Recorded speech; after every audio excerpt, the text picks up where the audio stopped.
사무엘서 10장에서 10장 1절을 잠깐 보시면 바사왕 페르시아입니다. 페르시아 왕 고레스 3년에 라고 소개를 하고 11장 1절은 메대 사람 다리오 원년에 일어나 라고 되어 있습니다. 여기 고레스라고 하는 왕과 11장 1절에 다리오라고 하는 왕은 동일한 인물입니다. 동일 인물이고 다리오 원년 11장 1절에 있는 다리오 원년, 이것은 10장 1절에 있는 고레스 왕 3년과 시간을 놓고 보면 11장 1절이 3년 전의 일이에요. 10장 1절이 오히려 더 3년 후에 일어날 일이라는 거예요. 그러면 11장 1절에서 그러니까 3년 전이죠. 지금부터 3년 전에 있었던 다리오 원년에 일어났던 사건을 지금 설명하고자 하는 거예요. 1절에서만 말입니다.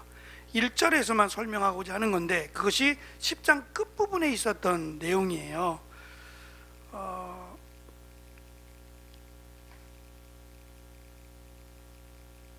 지금 10장 끝부분에서 가브리엘 천사죠. 가브리엘 천사가 하나님께서 너의 기도를 들었다 그랬죠. 세일의 동안 21일 동안이에요. 21일 동안 다니엘이 거의 금식하며 기도했어요. 그것은 자신의 문제가 아니라 이스라엘의 문제고, 그 이스라엘의 문제라는 것은 이스라엘 백성들이 다시 예루살렘으로 돌아갈 거예요. 그때가 지금 그 11장 1절에서 강조하고 있는 다리오 원년에 일어나는 거예요. 그 원년이 이제 바벨론 포로 70년이 되던 때예요. 그 원년에 이스라엘 백성들이 바벨론에서 다시 예루살렘으로 돌아가게 되는데, 그 예언의 말씀들은 그들이 순적하게 예루살렘으로 돌아가서 하나님을 섬길 수 있는 게 아니라 이미 그 가운데 살고 있는 예루살렘 유대인들도 믿음이 없고, 또 원래 있었던 유대인들 땅에 이방인들이 들어와 살았어요. 사마리아라든지. 그 이방인들이 성전 짓는 것을 원하지 않아요. 그래서 계속해서 불협화음이 생기고 다툼과 이런 이스라엘 백성들 간에도 그토록 소망했던 것임에도 불구하고 그게 뜻대로 이루어지지 않아요. 그래서 그것 때문에 다니엘이 21일 동안 금식하며 기도했던 거예요. 근데 그때 하나님이 기도했을 때 가브리엘 천사가 전하는 것은 하나님이 들으셨다는 거예요.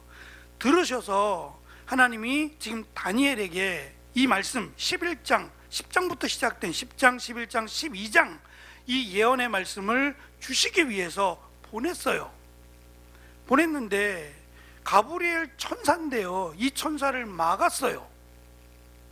그래서 미가엘 천사를 막기에 가브리엘 천사를 보내서 미가엘 천사를 도우라고 하셨다는 거예요. 지금 그 이야기를 11장 1절에서 다시 하면서 이제 계속해서 하나님께서 다니엘에게 주신 마지막 11장 12장에 기록된 예언의 말씀인데요. 글쎄 우리가 읽었던 2절부터 보면 2절부터의 내용, 2절, 3절, 4절의 내용이 앞에서 본 것 같지 않으세요? 6장을 잠깐 가보실래요?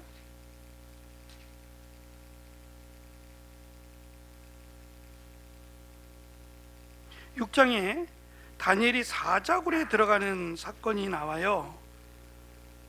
사자굴에 들어가는 사건이 나오고 9장에 가면 이때가 다리오 원년 때 일어난 사건이에요.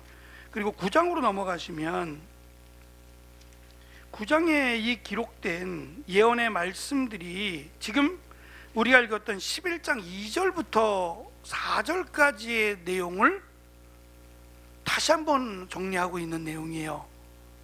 그러니까 처음이 아니라 이미 9장에서 예언되었던 짐승들이 등장하고 하는 이런 내용들을 지금 11장에서 다시 정리해서 한 번 더 강조하고 있다라고 보시면 돼요. 그러면 한번 보세요. 지금 다니엘서를 기록한 목적이 뭐죠?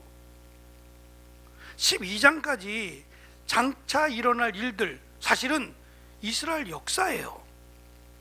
근데 이 역사 자체도 이스라엘, 그러니까 성경에 지금 바벨론 페르시아까지만 지금 메데 바사라고 하는 것으로, 그래서 에스더서에 보면 에스더 왕후가 되는 에스더서에 보면 그 아수에로 왕이 나오잖아요.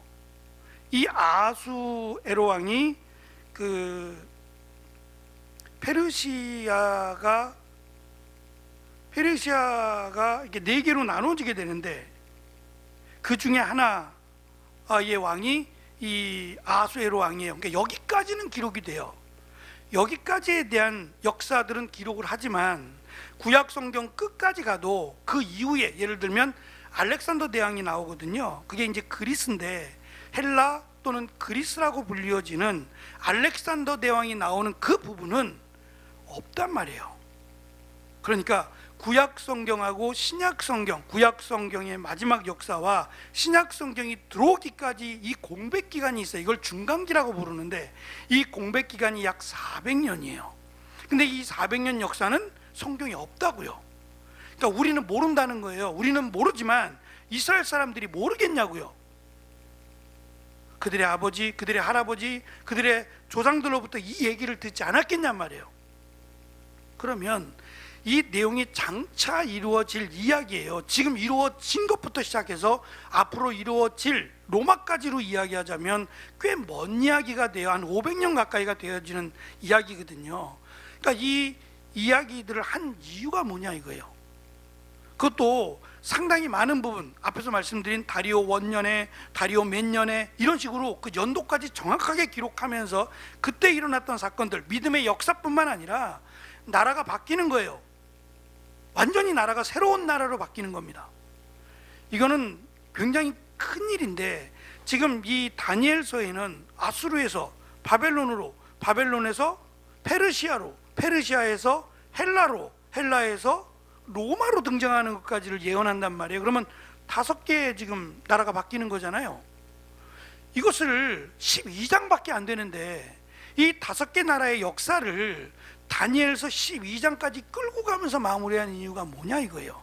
그럼 제일 중요한 게 그냥 단순히 믿음을 지켜라, 목숨을 걸고 믿음을 지켜라, 다니엘처럼 이거겠냐 이거예요. 그것도 없지 않아 있죠. 다니엘과 세 친구처럼 목숨을 걸고 하나님을 믿어야 한다, 하나님은 도우신다 라고 하는 것도 있어요. 그렇지만 그 내용보다 훨씬 더 많은 내용이 다니엘이 꿈을 꾼 것을 해석한 것부터 시작해서, 또는 다니엘에게 주어진 예언이 훨씬 분량이 많다는 거예요. 근데 그 예언의 분량 자체가 다 전쟁이에요. 전쟁으로 나라가 망하고 나라가 다시 생기고, 이런 이야기들을 지금 일어나는 일이 아니라 장차 일어날 일인데, 이런 이야기들을 다니엘서에서 막 쏟아붓듯이 하고 그것으로 끝나요. 그러니까 이스라엘 역사란 말이에요. 그러니까 우리가 이스라엘 역사에 대해서 제가 좀 뺀다고 빼고 막 이렇게 함에도 불구하고 왕들의 이름들이 나오고 나라의 이름들이 나와요. 막 복잡하실 수도 있어요.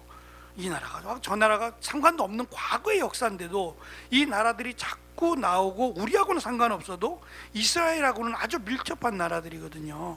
이스라엘 역사를 알다 보면 반드시 들어가야 될 나라들인데, 이 나라들을 1차적으로는 우리에게 주신 게 아니라 다니엘서가 이스라엘 백성들에게 주신 거잖아요. 그리고 믿음의 사람들에게도 주신 거란 말이에요. 그러면 일단 먼저 받은, 이 말씀을 받은 사람은 우리가 아니라 이스라엘 백성들이 돼야 돼요.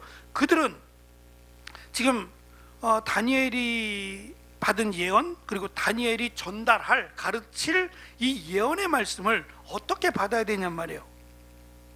지금 다리오 원년에 라고 말하며, 앞에 페이퍼를 잠깐 보시면 이 페이지요, 맨 밑에 단 1절인데, 내가 또 메대 사람 다리오 원년에 일어나 그를 도와서 그를 강하게 한 일이 있었느니라 라고 한 이 말씀은, 그는 미가엘이고, 앞에 10장 21절에 있었던 사건이에요. 그는 미가엘이고, 미가엘을 도와서, 가브리엘이 미가엘을 도와서 강하게 했다고 설명한 그 내용인데, 이 다리오 원년에 가브리엘이 미가엘을 도와서 그를 강하게 했던 일이 무엇인지를 우리가 생각해 보면, 다니엘서에서 다리오 왕 원년에 일어난 일은 6장 9장이에요. 6장 9장에 다리오 왕 원년, 다리오가 왕이 되면서 일어난 일들이란 말이에요. 그때 유다 민족에게 매우 중요한 일이 일어나게 되는데, 다리오는 강력한 힘으로 바벨론을 비롯한 주변 국가를 점령했고, 외부 세력이 자신을 침범하지 못하게 하고, 다니엘을 신망해서 그에게 높은 자리, 총리라는 자리를 허락합니다. 그리고 이제 그 나라의 관리들이 못마땅한 거예요. 다니엘이 총리가 되는 건, 나라가 바뀌었는데 과거 나라의 총리가 어떻게 지금 새로운 나라가 만들어졌는데 또 총리를 하냐 이거예요. 이건 누가 봐도 못마땅하죠. 그러니까 어떻게 하면 다니엘을 죽일까를 고민하다가 만들어낸 것이 다리오 왕이 신의 아들이니까 다리오 왕을 향해서 신으로 섬기거나 그런 것이 아니라, 아직도 자신들의 신이라고 말하는 여호와에게 절하거나 기도하면 그를 사자굴에 던지게 해달라고 하는 민원을 넣게 되고요. 다니엘은 그 느부갓네살 다리오 왕은 그 이야기를 들어요. 그렇게 하자고 신하들의 말을 듣지요. 그리고 다니엘은 여전히 기도합니다. 모르지 않겠죠. 공포를 했으니까 왕이 알매도 불구하고 다니엘은 하루에 3번씩 늘 하던 대로 기도를 했어요. 지금 같으면 카메라로 찍었을 거예요. 그죠? 카메라로 영상을 찍거나 사진을 찍으면 이거는 뭐. 근데 다니엘은 부인하지 않아요. 자기의 위치가 높잖아요. 비록 숫자적으로는 다를지라도 왕이 워낙 자기를 신망하니까 난 안 그랬다고 딱 잡아떼면 왕도 그렇게 말하지 않겠어요? 그러니까 다니엘이 난 안 그랬다고 하면 한 번 더 기회는 잡을 수 있어요. 그렇지 않겠어요? 깜빡 잊고 하나님 앞에 기도했다고 할지라도 살려고만 했다면 얼마든지 한 번쯤은 더 기회를 얻을 수 있었단 말이에요. 그렇지 않더라도 왕이 호의를 베풀었으니까 얼마든지 기도하기를 잠깐 멈췄다가 어느 정도 시간이 지나고 나서 또 기도할 수 있단 말이에요. 근데 다니엘은 자기의 목숨을 구걸하기 위해서 자기가 하나님께 나아가 기도하던 일을 포기하지 않았어요. 그리고 결국은 사자굴에 들어가게 되죠. 다니엘은 죽지 않았고요. 다니엘을 모함한 자들이 반대로 사자굴에 들어가서 죽게 되고, 페르시아에 하나님을 믿으라고 하는, 하나님을 인정한다라고 하는 것을 왕이 공포합니다. 이것이 이제 다리오 원년에 일어났던 일이고, 다리오 원년, 그러니까 바벨론 페르시아 왕인데, 페르시아 왕이 원년이란 얘기는 페르시아가 세워졌다는 얘기잖아요. 그 이야기는 바벨론이 멸망했다는 얘기잖아요.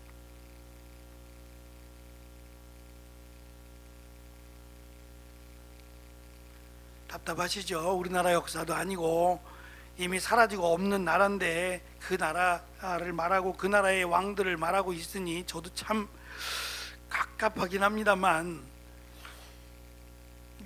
성경에 기록이 되어 있으니까 그래도 한 번은 말씀을 드려야 되지 않을까요? 대충 퉁 쳐서 10장, 11장, 12장을 믿음을 지키세요 라고 끝낼 수는 없는 거 아니에요. 조금 힘드시더라도 해봅시다. 페르시아 왕 다리오 원년이란 얘기가, 원년, 시작년이에요. 시작하는 그 연도가 바벨론이 멸망했다는 거 아니에요. 멸망했으니까 페르시아가 시작이 된 거잖아요. 그러면 멸망했다라고 하는 그 년이, 그 해가 70년이란 말이에요. 바벨론 70년. 그러면 하나님의 약속은 70년이었잖아요. 바벨론 포로 70년이 되면 다시 돌아가리라 그랬으니까, 다리오 왕 원년에 다리오 왕이 칙령을 내려서 호의를 베푼 거예요. 다리오가 왕이 되자마자 호의를 베풀어서 예루살렘으로 돌아가도록 했다는 거예요. 그게 다니엘 원년에 있었던 사건이라는 거예요. 그 사건을 지금 설명을 하고, 문제는 뭐냐면 다시 11장 1절로 돌아가면, 이제 다리오 10장 1절로 돌아가면 3년에 있었던, 그러니까 그 후 다리오 왕 원년에서 3년이 지난 고레스 왕 3년에 지금 이 가브리엘 천사를 만나게 되는 거예요. 그 만나서 지금 하는 내용을 2절부터 2절, 3절, 4절에 지금 기록을 하고 있는 겁니다. 이것이 지금 3년이 지난 뒤에 일어난 일을 2절부터 기록하고 있습니다. 결국은 바벨론이 멸망하고 페르시아가 세워졌고, 3절 맨 밑에 보시면 다리오가 다니엘을 신뢰하고 유대인들에게 호의를 베푼 후에 가브리엘과 미가엘의 활동이 있었다라고 하는 사실이 분명하게 드러나요. 그러니까 지금 가브리엘 천사가 말하고자 하는 게 뭐냐면, 다니엘이 있었던 그러니까 다리오 왕 원년에 있었던 사자굴에 들어가고 사자굴에서 살아나고 했던 그 일이 가브리엘이 미가엘을 도왔던 그 해란 말이에요. 가브리엘이 미가엘을 도왔던 그 해에 일어난 일이다 라고 하는 설명으로, 그럼 가브리엘이 미가엘을 도왔다는 게 무슨 말이냐? 지난번에 그 가브리엘 천사가 가려고 했을 때 막았다 그랬죠. 메대의 군주가 막았다. 이것은 정말 메대의 군주가 아니라 메대를 다스리는 페르시아요. 페르시아를 다스리는 호국신. 제가 물어보니까 우리나라는 단군이라고, 단군 할아버지라고 그러셨잖아요. 그러니까 이 페르시아의 호국신 우상이 막았다는 거예요. 귀신이, 사탄이 막았다는 거예요. 그러니까 이거는 이 땅의 전쟁이 아니죠. 이 땅에서가 아니라 하늘에서의 전쟁이에요. 그러니까 하늘에서도 이미 우리 눈엔 보이지 않지만 영적인 전쟁들을 하고 있다는 거예요. 다시 말하면 우리가 기도하면 그 기도가 바로 응답이 되지 않는 여러 가지 이유 가운데 하나가 하나님이 허락하지 않아서 그럴 수도 있어요. 허락하지 않아서 그럴 수도 있고, 또 한 가지는 사탄이 그것을 막기도 한다는 거예요. 아직은 완벽하게 이루어진 하나님의 나라가 아니에요. 우리는 하나님의 나라에 살고 있다고 성경은 말씀하지만 하나님의 나라에 살고 있는 것뿐이지 하나님의 나라는 아니잖아요. 그죠? 여전히 수고하며 땀 흘려 일해야 되고, 때로는 어려움도 겪고 아픔도 겪고 병도 걸리고, 이게 하나님의 나라의 완벽함은 아니잖아요. 그러니까 하나님의 나라를 이미 허락받아 살고 있을 뿐이지 아직은 완성된 하나님의 나라에 들어간 건 아니잖아요. 그러니까 천국을 이 땅에서 경험하는 것 뿐이지, 믿음으로 살아가면서 하나님의 나라를 경험하는 것으로 설명할 뿐이지 하나님의 나라에 들어가 있는 건 아니잖아요. 살아있으니까. 그것처럼 우리가 이 땅에서 하나님을 믿고 예수님을 믿고 살아가는 이 일이 사탄의 방해가 있다는 거예요. 그래서 그것이 우리 눈엔 보여지지 않지만 하늘에서의 영적인 싸움을 계속 한다는 거로 지금 설명하는 거예요. 다니엘이 기도했어요. 근데 그 기도의 응답이 바로 이루어지지 않고 사탄이 방해했다는 거 아니에요. 그걸 영적인 싸움으로 지금 설명하고 있고, 그 영적인 싸움에서 이겨요. 사탄이 이길 수가 없어요. 그렇지만 방해가 있다는 거예요. 그것을 성경은 인내라고 설명하는 거예요. 인내하며 참으라는 거예요. 승리하니까, 이기니까 그 어떠한 경우라도 믿음은 포기하지 말라는 거예요. 우리가 이루어지지 않는 일이 제가 3가지 정도로 말씀을 드렸어요. 우리가 기도했는데 응답되지 않는 경우 3가지. 첫째는 우리가 기도를 잘못하고 있어요. 이대로 하면 안 된다고요. 예를 들면 제가 복권이 당첨됐으면 좋겠어요. 그래서 하루에 10만 원씩 복권을 사요. 하루에 10만 원씩 복권을 사면서 하나님, 복권이 당첨됐으면 좋겠습니다. 복권 당첨되게 해주세요. 라고 열심히 기도해요. 당첨될까요? 안 될까요? 권사님 그러면 안 되지. 당첨되도록 전사님도 기도해야지. 당첨이 안 되면요, 덜 사서 그래요? 덜 사서 그런 게 아니라 하나님이 안 되게 하신 거예요. 이건 아니란 말이에요. 이 방법이 아니죠. 그렇다고 제가 복권 사는 사람들 뭐라고 하는 건 아니에요. 그러나 일단 저는 목사고 그렇잖아요. 저는 그거 기대하고 막 그러면 안 되잖아요. 그러니까 저는 잘못하고 있는 거예요. 또 한 가지는 아직 때가 아니에요. 아직은 때가 아니어서 주시긴 주시는데 아직은 때가 아니어서 미루게 하시는 경우요. 그래서 우리의 기도가 바로 응답될 수도 있지만 시간이 걸려서 응답되기도 해요. 어떤 분들은 몇십 년이 걸렸다고도 하거든요. 그러니까 그때가 하나님이 필요한 거예요. 그러면 그때까지 응답은 되는데 그 응답의 시간이 길어질 때는 어떻게 해야 돼요? 믿고 기도할 수밖에 없는 거죠. 그러니까 그런 경우도 있죠. 또 한 가지는 우리가 기도해서 바로 응답되는 경우도 있어요. 그것은 이제 결정은 하나님이 하시는 거예요. 하나님이 결정하시는 거예요. 그러니까 저 사람은 이러니까 하나님이 응답 빨리 해주고, 물론 없는 건 아니에요. 없는 건 아니지만 꼭 그렇게만 볼 수는 없어요. 우리가 꼭 그렇게만 볼 수 없다. 그러니까 하나님의 뜻을, 하나님의 계획을 다 알 수 없어요. 중요한 것은 어쨌든 우리가 하나님께 믿음의 삶을 살려고 할 때 사탄은 방해한다는 거예요. 그러니까 이 방해를 하나님은 내버려 두진 않아요. 왜냐? 우리가 하나님께 기도하니까, 하나님의 도움을 구하니까 하나님이 도와주지 않겠어요? 네? 우리가 사랑하는 자녀들이 어려움을 겪어요. 그러면 도와주고 싶죠. 도와주고 싶어요. 도와주고 싶은 게 우리 부모의 마음이죠, 당연히. 그런데 더더군다나 도와달라고 얘기까지 해요. 너무너무 힘들다며 울면서 도와달라고까지 이야기하면 이거는 급하니까 더 적극적으로 도와주고 싶은 마음이 들지 않겠어요? 그러니까 우리가 하나님이 우리를 도우신다 라는 것을 하나님이 믿게 하기 위해서라도 때로는 어려움을 주시긴 해요. 그렇지만 우리가 기도하는 그것이 바로 이루어지지 않아도, 지금 가브리엘이 기도했는데 바로 응답되지 않는 이것도 지금 사탄이 방해한다는 거예요. 그럼 다니엘은 더 열심히 기도할 수밖에 없는 상황에 놓여지게 되죠. 그러나 중요한 것은 응답한다, 이 전쟁은 이긴다라는 것을 강조해 줍니다. 4페이지 보시면 또 한 가지, 첫 번째 단락에 있는 것처럼 여기에 중요한 교훈이 하나 더 있어요. 이것은 사사기에도 있는데, 하나님께서 그 이스라엘의 어리석음이나 이스라엘의 죄악을 심판하실 때 때로는 뭐 자연을 통해서 하나님이 심판하기도 해요. 기근이나 지진이나 뭐 이런 것들을 통해서 심판하기도 하지만 때로는 이방 민족을 들어서 심판하시기도 해요. 그래서 하나님이 이방 민족을 완전히 쓸어버리지 않고 그들의 채찍으로, 인생 막대기로 쓰고자 남겨두시기도 하신다는 거예요. 그러니까 하나님이 지금 이방 나라, 바벨론이 되었던, 페르시아가 됐던 그 나라들을 통해서 하나님이 이스라엘을 가르치고 계신다는 거예요. 그러니까 때로는 우리가 믿지 않는 사람들을 보고 실망하고, 또 나는 잘 안 되는데, 믿는 나는 잘 안 되고, 믿지 않는 사람들은 하나님을 잘 알지도 못하고 하나님을 대적하고 죄짓고 살아가는데 저 사람들은 더 잘 되는 것 같고, 그렇게 볼 수도 있다는 거예요.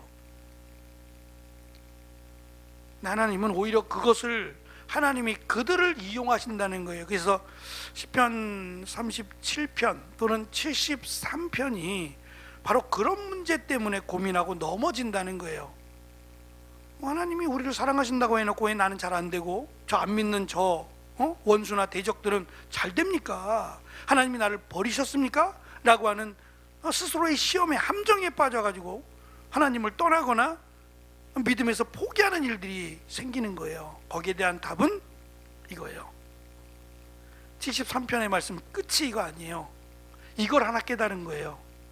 그러니까 잘되고 잘못되는 게 하나님의 축복이 아니다. 진정한 복은 이거라는 거예요. 하나님께로 가까이 나아가는 게 축복임을 깨달았다라는 고백이에요.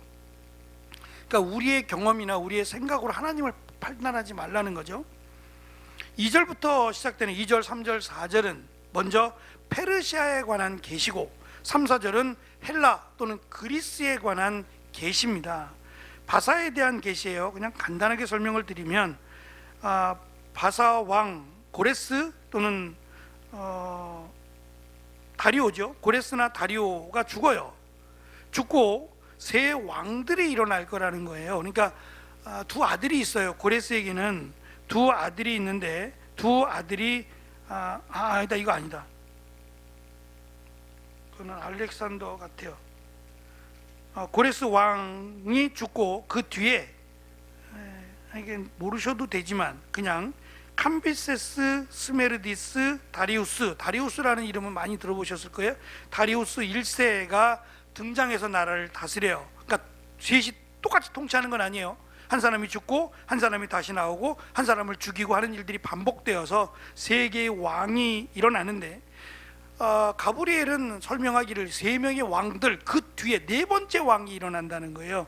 그 넷째는 그들보다 심히 부요할 것이며 그가 부요함으로 강해진 후에는 모든 사람을 충동하여 헤라와 헬라 왕국을 칠 것이다. 그의 이름은 아하수에로 왕이에요. 에스더서에서 나오는 아하수에로 왕이 지금 바벨론 페르시아 이 왕 고레스가 죽고 그 다음에 일어나는 왕이 아하수에로 왕이 되는 겁니다. 그리고 이제 그가 헬라라고 하는 이제 막 신생국가로 떠오르는 이 헬라 제국이라고 설명되는 헬라 제국과 싸워서 져요. 죽고 아하수에로는 거기서 죽습니다. 그리고 끝나죠. 끝나고 이제 그리스 또는 헬라라고 하는 알렉산더 대왕이 등장을 합니다. 3, 4절은 이 알렉산더에 대한 설명이에요.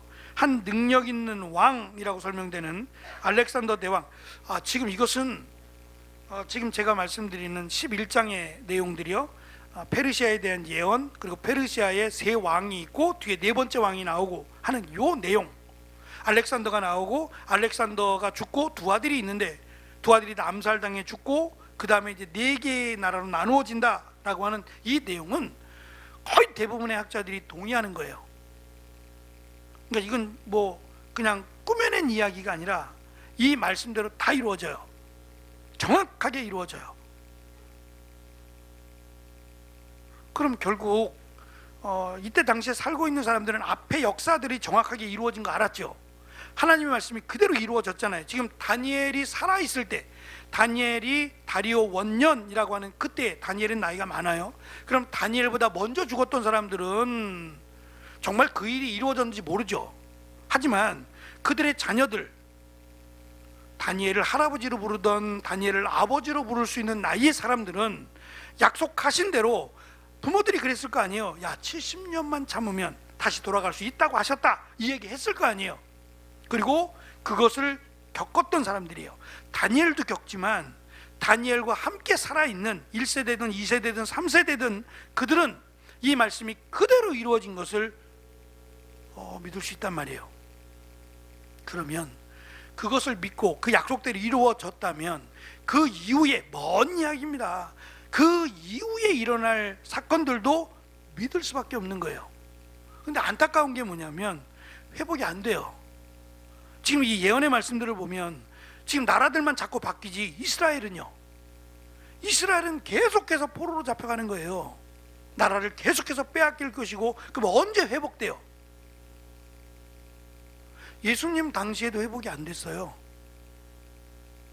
예수님 당시에도 로마에 귀속된 나라가 되어버렸잖아요. 로마가 다스리는 나라의 하나가 되어버렸잖아요. 그러니까 예수님 당시에도 이 나라가 회복이 안 돼요. 그러니까 그들은 메시아가 오시면, 메시아의 강력한 힘과 능력으로 메시아가 오시면 우리는 자유다, 이렇게 믿었어요.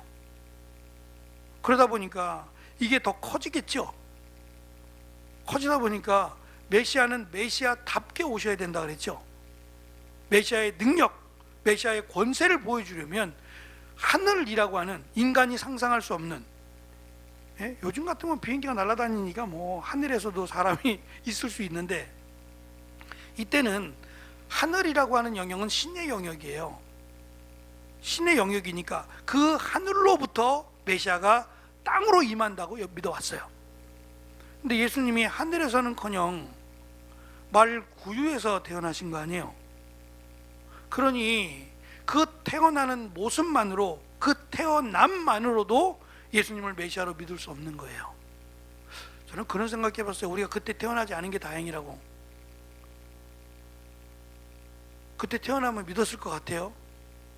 예수님의 기적을 얼마나 많은 사람들이 봤어요. 근데 그 많은 사람들 중에 정작 예수님을 믿고 따른 사람 12명도 잘 안 믿었으니까, 다른 사람이 얼마나 되겠어요. 오히려 예수님의 능력과 기적을 보고 예수님을 믿은 사람보다 나중에 예수님이 대속하시고 죽으시고 부활하신 뒤에 제자들이 성령을 받고 나서 이제 12사도가 목숨을 걸고 복음을 전하면서 늘어난 기독교인들이 더 많을 거예요. 이미 예수님은 볼 수 없는데요. 그러니까 예수님을 본다고 믿는 건 아니라는 거예요. 수많은 사람들이 말도 안 되는 기적, 정말 하나님만 이해하실 수 있는 능력과 기적을 보았음에도 못 믿어요. 믿음은 그렇게 생기는 게 아니라는 거예요. 기적을 본다고 생기는 게 아니에요. 믿어야 되는 거죠. 그래서 믿음을 강조한 것이고 우리는 그걸 믿는 거예요. 반대로 우리가 그때 살아서 예수님의 기적을 보았다면 과연 믿을 수 있었을까도 한번 생각해 봅니다.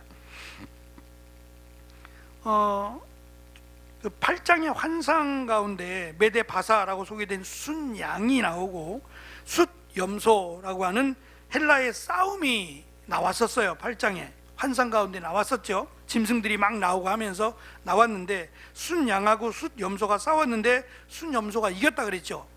그러니까 순양은 메데바사라고 하는 페르시아를 말하고, 그 다음에 숫염소는 헬라를 의미한다 그랬어요. 이 두 개의 짐승이 싸웠는데 숫염소가 이겼어요. 그래서 헬라의 승리로 끝납니다. 6페이지 가시면 알렉산더 대왕에게는 두 아들이 있어요. 근데 두 아들이 다 암살당해 죽어요. 누가 죽였는지 보다 어쨌든 4명의 이 수하였는데, 부하였는데, 군장이었는데 이들이 나라를 다스려요. 자기들끼리 싸워요. 자기들끼리 분할해서, 나라를 분할해서 싸웁니다. 여기 제가 그 4명의 사람들이 다스린 나라를 6페이지 맨 끝쪽에 그냥 써놨어요. 카산데르는 그리스와 마게도니아를 지시하고, 리시마쿠스는 트라게와 소아시아 대부분을 다스렸고, 셀루쿠스는 시리아와 북쪽 바벨론과 메소포타미아를 다스리고, 프톨레마이오스는 시리아의 남쪽과 애굽, 팔레스타인을 통치했어요. 결국은 두 사람이 남아요.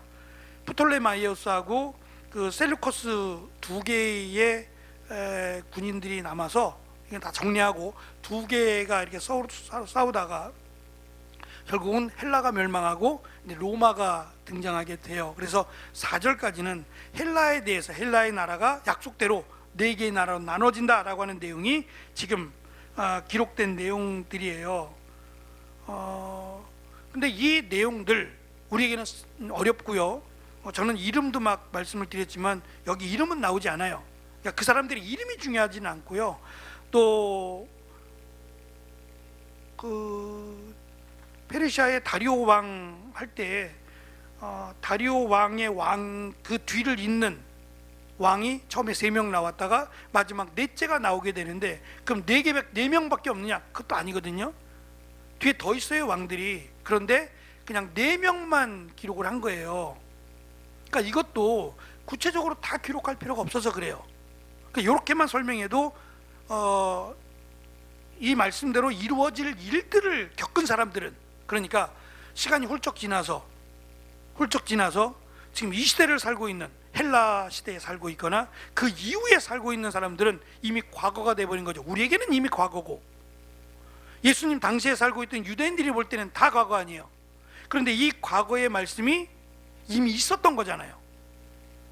다니엘이라고 하는 사람은 이미 훨씬 전 사람 아니에요. 600년 가까이 전 사람인데 그 다니엘에 대한 내용뿐만 아니라 다니엘을 통해서 예언한 그 말씀들이 이미 과거인데, 워낙 오래된 과거인데 지금 예수님 당시에 있던 사람들이 볼 때 다 이루어진 사건이잖아요. 그러면 이루어진 사건, 또 한 번의 이루어진 사건을 통해서 말씀하는 것은 이스라엘의 독립이나 이런 거에 의미를 두는 게 아니에요. 그러니까 예수님께서 오신 것은 이스라엘의 독립을 위해서 오신 게 아니에요. 힘이 없어서 로마로부터 구원하지 않으신 것도 아니고, 그러니까 포로나 노예로 있어도 구원을 받을 수 있다는 거 아니에요. 사실은 그게 더 은혜죠. 나라를 빼앗기고 노예로 살아가면서도 구원을 받을 수 있다는 것은 사실 큰 은혜가 아닐 수 없어요. 그러니까 예수님 당시에도 이미 로마의 포로가 되어 있었지만 예수님을 믿음으로 영원히 구원받는다고 하는 그것이 더 중요한 거예요. 포로에서 언제 자유되느냐? 물론 그걸 기대하죠. 소망하죠. 근데 사실은 그 이후에, 로마 이후에 대한 예언은 성경에 없어요. 요한계시록도 예수님이 다시 오실 것만 지금 설명하시지 그 로마 이후의 나라들은 설명하지 않아요. 그냥 적그리스도라고만 설명할 뿐이지. 그러니까 늘 하나님을 대적하고 반대하는 세력들은 있었다라는 거예요. 페르시아가 됐던 바벨론이 됐던 페르시아가 됐던 헬라가 됐던 로마가 됐던 하나님의 일들을 방해하고 믿음의 사람들을 괴롭힌 적그리스도는 항상 있었다는 거예요. 대표적인 예가 로마가 되겠는데, 그럴지라도 하나님은 믿음의 사람을 찾는다는 거예요. 다니엘을 통해서 그걸 보여주는 거죠. 그가 오래 살았기 때문만이 아니라 믿음을 지켰기 때문에 하나님은 앞으로 일어날 일들에 대한 약속도 말씀하시고 그 약속대로 지키시고 행하셨다라는 것을 강조함으로, 아까 말씀드린 것처럼 우리에게 일어난 현상만을 놓고 하나님이 나를 사랑하느냐 사랑하지 않느냐를 이야기하는 것은 너무 유치한 설명이라는 거예요. 이미 예수님을 믿었다면 이런 것은 정말 유치한 일이에요. 글쎄, 인정자매는 안 그랬을 것 같은데, 혹시나 그냥 물어보는 거야. 혹시나 엄마 아빠한테 섭섭할 때 엄마가 내 엄마가 맞아? 엄마가 나 낳은 거 맞아? 그런 거 안 물어봤죠? 아, 물어봤구나. 속상하니까. 엄마가 나 낳은 거 맞아? 나 주워온 거 아니야? 옛날에 그런 얘기 참 많이 해서 다리에서 주워왔다고. 어? 주명아, 들어봤어? 너 다리에 주워온 거? 안 들어봤지? 들어봤다고? 진짜로? 이제 그런 얘기 너무 속상하니까, 이건 정말 해서는 안 될 말인데 너무 말을 안 들으니까 너 다리에서 주워왔어. 옛날에 다리에 가면 이 고아된 아이들이 많았거든요. 그런데 그러니까 그냥 내가 너 거기서 하나 주워온 거야. 진짜는 아닌데 요즘은 그거 안 먹혀요. 그냥 유전자 검사하면 되니까. 근데 이제 워낙 속상하고, 근데 이 말을 들었을 때 부모의 마음이 어떻겠어요? 안 주고 싶은 부모가 어딨고, 더 잘해주고 싶고 그러지 않을까요? 못해주는 게 더 안타까운 거예요, 사실은. 근데 그것을 들어주지 않는다고 해서 엄마가 내 엄마가 맞아요? 나 주워온 거 아니에요? 사실은 그냥 나의 부모가 되어주신 것보다 더 큰 은혜와 선물이 어디 있어요? 내 마음에 내가 만족함에 이르든 안 이르든 간에, 이제 앞으로 우리 청년들은 장가 가보면 안단 말이에요. 장가 가봐서 자식을 낳아 키워보면 부모에게 있어서 가장 큰 선물은 자녀죠. 부모에게 있어서 가장 큰 선물은 자녀예요. 내가 너의 엄마가 된 것이, 내가 너의 아빠가 된 것이 너무 행복하고 좋다, 그거 아니에요? 근데 이게 우리 마음대로 된 건 아니잖아요. 유전자의 힘이긴 하지만 하나님께서 이렇게 맺게 해주신 거 아니에요, 가족으로도.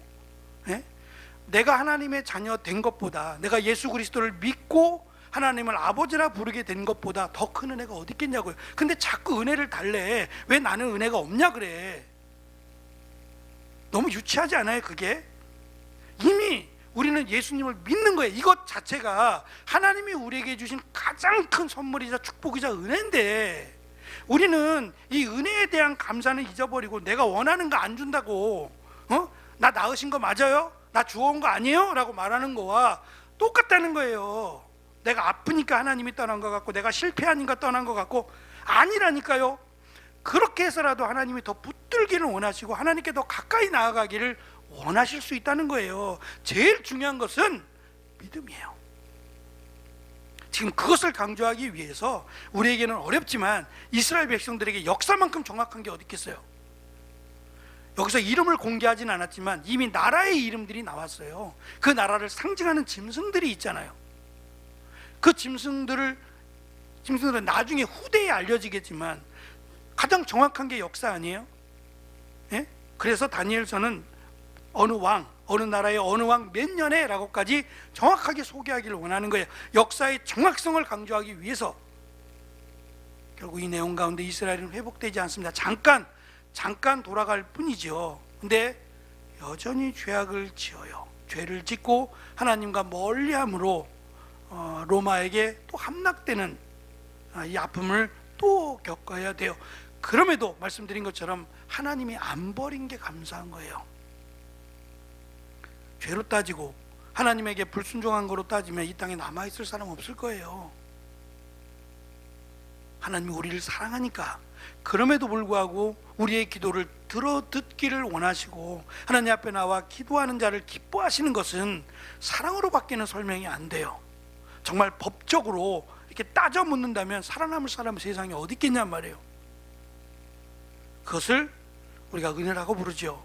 그러니까 다니엘서에 통해서 지금 이제 마지막까지 얼마 남지 않았습니다만 이스라엘의 뼈아픈 역사, 정말 생각하고 싶지 않은 역사들을 기록을 하면서 기록하는 이가 앞으로 되어질 일을 기록하고 있다면 이것을 기록하기를 좋아했겠냐고요. 다니엘은 이것 때문에 쓰러질 것 같고 너무너무 가슴이 아파서 막 숨이 턱턱 막힌다는 식의 표현들을 하고 있어요.